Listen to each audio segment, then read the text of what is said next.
ஹலால்லையும் கூட அனுமதிக்கப்பட்டதுலையும் கூட தய்யிப் தூய்மையாக அனுமதிக்கப்பட்டதும் இருக்குது, அனுமதிக்கப்பட்டதுல ஹபீஸ் அருவருக்கத்தக்கதும் இருக்குது.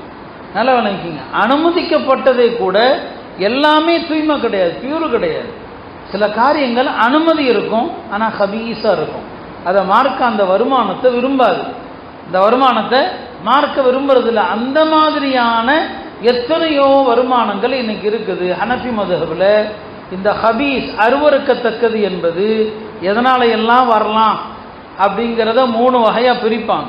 இன்னைக்கு வருமானங்களுடைய பல வகைகளை பார்த்தா சிலது அறவே கூடாது, சிலது மக்ரூ, சிலது ஹபீஸ் அருவருக்கத்தக்க வருமானங்கள். ஒரு உதாரணம் சொல்கிறானே, ஒரு மனுஷன் எந்த வேலை செய்கிறானோ அந்த வேலைக்கு கிடைக்கிற கூலி அவனுக்கு கூடும். பெருமானார் காலத்தில் அரபுகள் என்ன செய்வாங்க, ஹிஜாமா. இப்போ ஹிஜாமா நிறைய நீங்கள் பார்க்குறீங்க. அரபுகள் ஒரு குறிப்பிட்ட காலத்துக்கு ஒரு முறை அவங்க ரத்தத்தை வெளியேற்றுவாங்க. இந்த ஹிஜாமா ஒரு தொழில். இந்த ஹிஜாமா செய்கிறவர்களுக்கு கூலி கொடுப்பாங்க.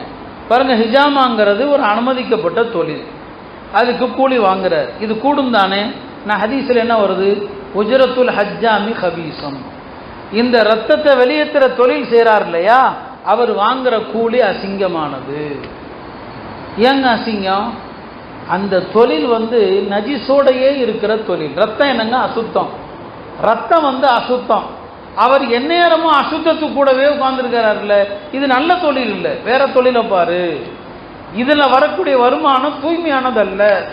இது ஒரு உதாரணத்திற்கு தான், ஒரு சின்ன சாம்பிள் தான் இது. இன்னைக்கு நம்மள்கிட்ட இருக்கக்கூடிய இந்த மாதிரியான ஹபீஸான அருவருக்கத்தக்க வியாபாரங்கள் ஏராளமாக இருக்குது.